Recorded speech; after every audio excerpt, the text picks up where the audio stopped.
आज हम लोग बात करने के लिए आए हैं तो वह है 11 अक्टूबर की रैली। 11 अक्टूबर की रैली एक ख़ास परिस्थिति में वामपंथी एवं जनवादी दल के लोगों ने रखा है। हम लोग यह महसूस करते हैं कि मोदी सरकार जिस दौर को अमृत काल कह रही है, दरअसल वह दौर इस देश के लिए आफत काल है और किसी भी समय की अपेक्षा आज़ादी के बाद आज देश एक बड़े संकट के दौर से गुजर रहा है। और जिस स्तर पर हमारे बुनियादी अधिकारों पर हमले हो रहे हैं, खासकर संविधान पे, हमारे लोकतंत्र पर, वो अभूतपूर्व है। और जिस चीज़ को सरकार कह रही है कि हम विकास कर रहे हैं, दरअसल वह विनाश है। और उस विनाश को सरकार विकास कर पूरा प्रोपेगेंडा कर रही है। कोई क्षेत्र ऐसा नहीं है जिस पे हम कह सकें कि थोड़ा पब्लिक को राहत मिली। अभी हम सोनभद्र गए थे, वहाँ घोरावल तहसील है जहाँ पर एक आदिवासी दलित युवक को जूते पर थुकवा के चटवाया गया। ये हालत है वो सोनभद्र में, जहाँ पर 1924 से जिस ज़मीन पर आदिवासी लोग खेती बाड़ी करते आ रहे हैं, उसी घोरावल तहसील में, जहाँ पर दिन दहाड़े 11 आदिवासियों को कत्लेआम करा दिया गया, नरसंहार किया गया। जिनको लोग गोली लगी थी, अभी मौत नहीं हुई थी, उनको लाठियों से पीट पीट के मार डाला गया। और ये मिर्ज़ापुर के डीएम साहब थे, पूरे गांव समाज की ज़मीन को सोसाइटी में बदलकर, सोसाइटी से अपने बेटी और बहू के नाम करके उस ज़मीन को जब ट्रांसफ़र हुआ तो गांव के एक बड़े अपराधी को बेच दिए।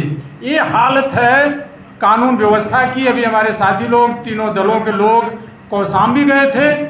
1 बीघे ज़मीन पट्टे पर मिली है दलित को, उस पर कब्जा करवाने का अधिकार सरकार का था और उस पर 4 लोगों की हत्या कर दी गई। एक भ्रूण हत्या हुई और एक गर्भवती लड़की महिला की हत्या हुई इसी परिवार में। एक कानून व्यवस्था का राज है। मोदी और योगी सरकार जिस अतीत के जंगल राज और भ्रष्टाचार की बात कर रही है, दरअसल किसी भी समय की अपेक्षा 100 गुना से ज़्यादा भ्रष्टाचार और जंगल राज बढ़ा है। चले जाइए थाने में, चले जाइए कहीं, आपकी बात नहीं सुनी जाएगी, आपके ऊपर रिपोर्ट दर्ज कर दी जाएगी। कानून व्यवस्था की हालत बहुत ही खराब है। बड़े पैमाने पर गरीबों का गांव से पलायन हो रहा है। नरेगा एक लंबी वामपंथी जनवादी ताकतों की लड़ाई से एक कानून आया था, उस कानून को भी कमज़ोर करने का काम हिंदुस्तान की हुकूमत ने किया है और उसका बजट कम कर दिया है। पहले मजदूरी ही कम थी, मजदूरी 450 रुपये देने के बजाय उसके बजट को कम कर दिया। मुश्किल से जो 7-8 दिन महीने में काम मिलता था, वह काम भी अब नहीं मिल रहा है। हमने पूछा है कि एक भी इलाका, एक भी गांव बता दे जहां इस कानून का पालन किया है उत्तर प्रदेश की सरकार ने।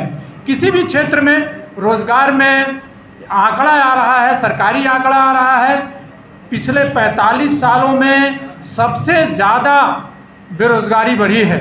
तो किसी भी क्षेत्र में, वो महंगाई हो, रोज़गार हो, कानून व्यवस्था का सवाल हो, चौतरफा इस सरकार ने संकट पैदा किया है हल करने के बजाय।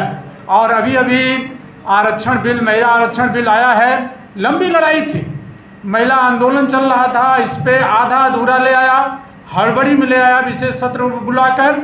और आप राज्यसभा में क्यों नहीं ले आए? नहीं मिलेगा आरक्षण, विधान परिषद में क्यों नहीं मिलेगा? आप विश्व गुरु जी हैं, आप विश्व गुरु हैं और तमाम पड़ोसी देश अपने यहाँ जनगणना करा लिए, आप जनगणना नहीं करा पाए। जनगणना की आड़ लेकर उनके जो विधेयक पास भी हुआ, उसको कब लागू होगा, कैसे लागू होगा, कब परिसीमन होगा, इसके भी कोई आपने योजना नहीं बताई। तो हम समझते हैं कि यह जो आफत काल है, इससे पूरे नागरिकों को एकजुट होकर इस आफत काल से निजात पाना होगा, इस आफत काल से लड़ना होगा। मोदी के उसमें गांव की हालत हम देख रहे हैं कि किसानों की छोटी मोटी आमदनी होती थी, लाठी लेकर रात भर गाय और बैल चरा रहे हैं कि कहीं पशु, एक तो ऐसे भी सूखा पड़ा हुआ है, पूरा उनको अपने फसलों की रखवाली करनी पड़ती है। दिन में भी रखवाली करनी है, रात में भी रखवाली करनी है। अभी तो हम देख रहे हैं बिजली की हालत भी बहुत ही दयनीय है पूर्वांचल के इलाकों में, ऐसे उत्तर प्रदेश की भी यही हालत है। तो यही मुद्दे थे जिन मुद्दों को लेकर हम लोगों को लगा कि नहीं, हर हालत में इस डबल इंजन की सरकार को पराजित करना होगा, पीछे धकेलना होगा। और एक बात हम लोगों ने और प्रमुखता से उठाया है, जाति एक सच्चाई है हिंदुस्तान की, और जाति जनगणना की बात चली है, और आप जाति जनगणना कराने में इस सरकार को कोई दिक्कत नहीं होनी चाहिए, लेकिन इस जनगणना के खिलाफ भी यह सरकार खड़ी हुई है।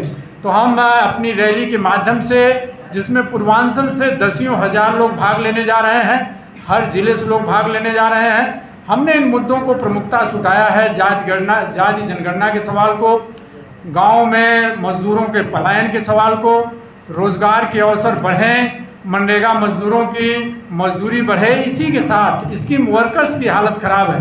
आप 1,500 रुपये रसोइया को देते हो और एक साल 6 महीने से वो जो है उनकी वेतन नहीं मिल पाता, 1,500 भी आप नहीं दे पाते हो, कह रहे हो कि खजाना भरा हुआ है, कोई दिक्कत नहीं है। आप आशा कर्मियों को कोई वेतनमान नहीं देते हो। आप जो है इसी बिहार में 32 दिन हड़ताल के बाद वहाँ की सरकार को मानना पड़ा, एक न्यूनतम वेतन की बात स्वीकार किया, और लेकिन आप जो है कुछ भी देने के लिए तैयार नहीं हैं। अभी कम से कम 7-8 हज़ार आशा कर्मी लखनऊ में 25 सितंबर को इस मांग को लेकर प्रदर्शन की। ये जो तमाम सेक्शन की मांग हैं, यह जो वामपंथी रैली है, जनवादी ताकतों की रैली है, हमारी इस मांग का, रैली का एक हिस्सा है, और हम उम्मीद करते हैं कि बड़े पैमाने पर लोग जाएंगे।